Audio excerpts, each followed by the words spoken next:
નમસ્કાર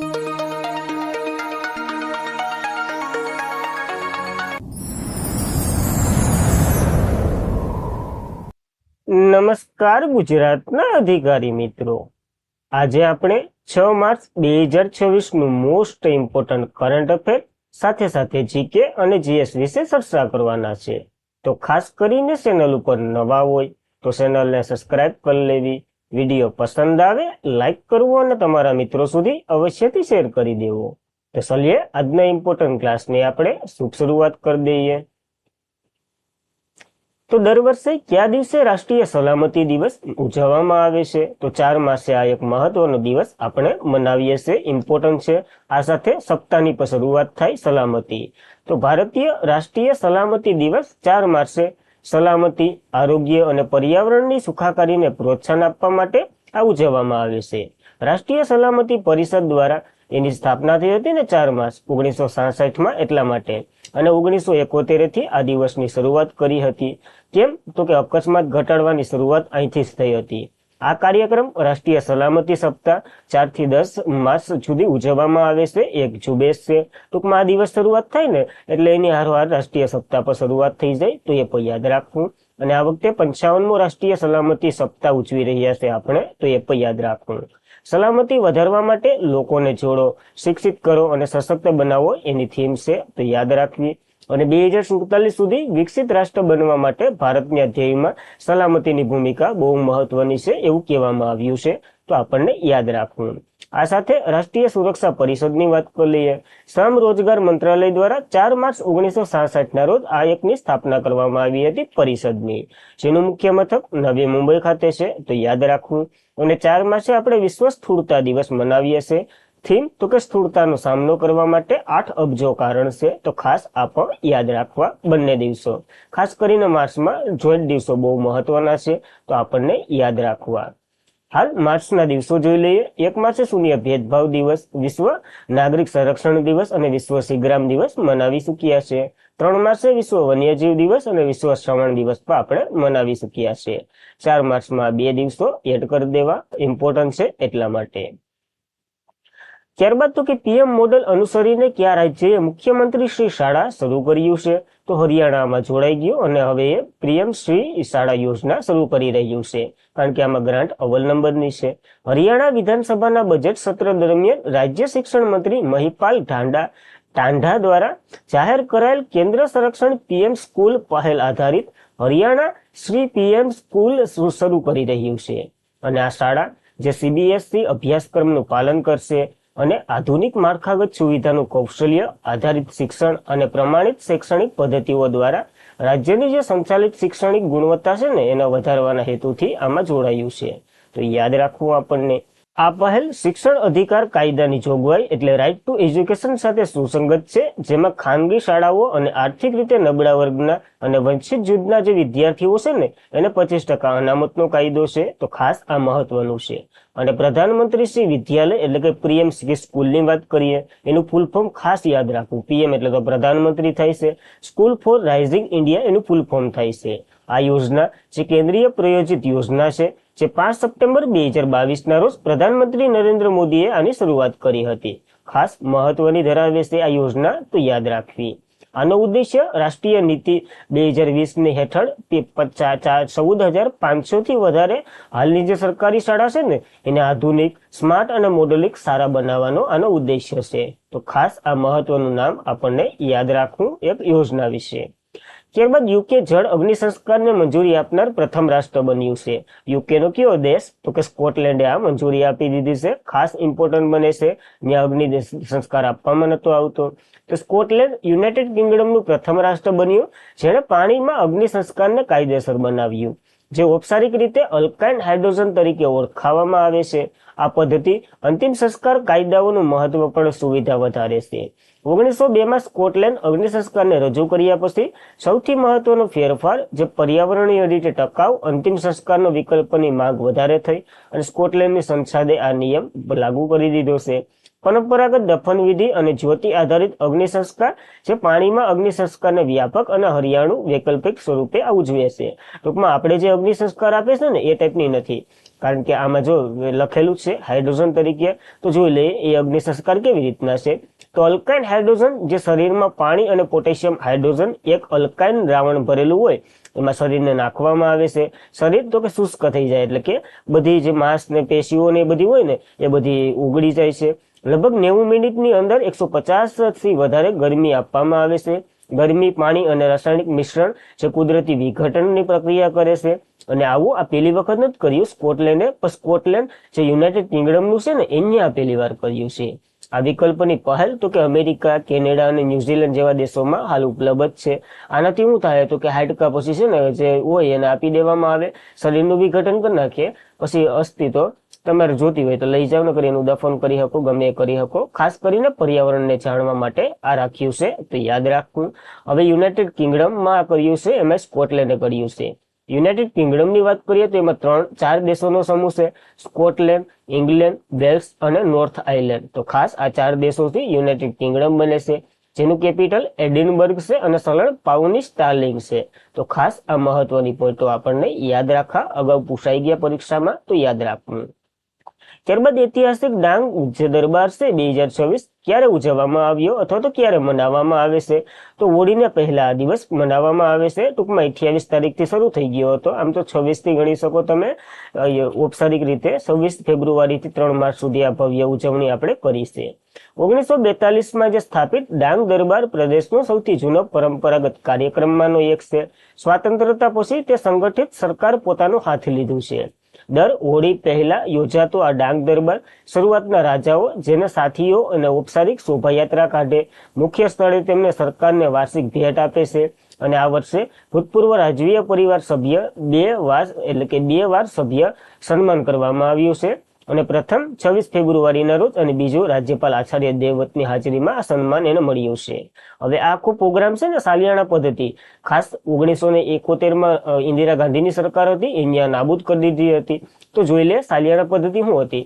તો 1950માં આપણે ખબર છે ક્યારે, તો કે 1950માં ભારતને આઝાદી પહેલા તો કે દેશી રજવાડાઓ અને વગેરેને એકીકૃત કર્યા ને. જ્યારે દેશી રજવાડાને એકીકૃત કર્યા ને, જે નટા જોડાતા ને એને જોડવા માટે તો કે આપણે સાલિયાણા પદ્ધતિ શરૂઆત કરી હતી. ટૂંકમાં આખા વર્ષનું તમને સાલિયાણું મળી જાય. તમે આ દેશી રજવાડા હોય ને એના રાજાને સાલિયાણું આપી દેવામાં આવે અને રાજ્ય એ ભારત અંતર્ગત કરી દઉં, એવું બધી છે આગળની સ્ટોરી, જે એટલી બધી ઇમ્પોર્ટન્ટ નથી. આ સાલિયાણા પદ્ધતિ ખાસ યાદ રાખવી.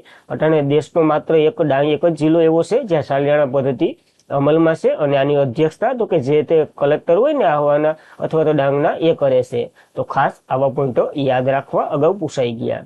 ત્યારબાદ ભારત એ કયા દેશ વચ્ચે યુરેનિયમ સપ્લાય માટે 10 વર્ષનો કરાર કર્યો છે? તો ભારત અને કેનેડાએ કરાર કર્યો છે, ખાસ કરીને સંબંધો થોડાક સુધરે. તો પ્રધાનમંત્રી નરેન્દ્ર મોદીએ કેનેડાના પ્રધાનમંત્રી માર્ક કાર્ન નવી દિલ્હીની મુલાકાતે છે. ત્યાં ભારત અને કેનેડા વચ્ચે દ્વિપક્ષીય સંબંધો પર ચર્ચા કરી, વધારે મળ્યા અને બેઠક વ્યવહારાત્મક વિશ્વાસ સ્થાપિત કરવા માટે અગાઉ તણાવેલા સંબંધોને કેન્દ્રિત કર્યા. ભારત અને કેનેડા એટલે કેનેડિયન કંપની છે એક, કઈ તો કે ક્રેમોકો. તો એના વિશે આપણે એક કરાર કર્યા છે. અને આના અંતર્ગત 10 વર્ષ યુરેનિયમ સપ્લાય ભારતમાં થશે, જેનો હેતુ 2027 થી 2035 સુધી લગભગ 10,000 ટન યુરોપિયન સપ્લાય ભારતમાં કરવામાં આવશે. અને આ યુરોપિયન એટોમિક નંબર તો કે 92 છે, એ ખાસ પરીક્ષામાં પૂછાઈ ગયું છે, વિજ્ઞાનમાં આવે તો આપણને યાદ રાખવું. આનાથી શું થાય તો કે 1 વર્ષની અંદર CAPA પૂર્ણ કરવામાં આવશે, અને જેમાં 2030માં દ્વિપક્ષીય વેપાર બમણો કરવામાં આવશે. મુક્ત વેપાર વાટાઘાટોના સંદર્ભોને શરતો અને વગેરે સ્થાપિત છે. અને યુરેનિયમ મોસ્ટ ઓફ પરમાણુમાં વાપરવામાં આવે છે, પરમાણુ ઉર્જામાં, તો ખાસ ઇમ્પોર્ટન્ટ બને છે. જ્યારે કઝાકિસ્તાન છે ને એ યુરેનિયમનો સૌથી મોટો ઉત્પાદક દેશ છે, અને ઓસ્ટ્રેલિયા એની પાસે સૌથી વધારે ભંડોળ છે. તો આ 2 પોઈન્ટો પાને લીધે આપણને યાદ રાખવા પડશે જીકે ના. ત્યારબાદ કેનેડાની વાત કરી લઈએ. કેપિટલ તો કે ઓટાવા છે, ચલણ તો કે કેનેડિયન ડોલર છે, અને PM તો કે માર્ક કાર્નિલ છે. તો ખાસ એ પણ આપણને યાદ રાખવું, બેઝિક કેનેડા વિશે માહિતી. ત્યારબાદ તાજેતરમાં જ કયું રાજ્ય વૈષ્ણવ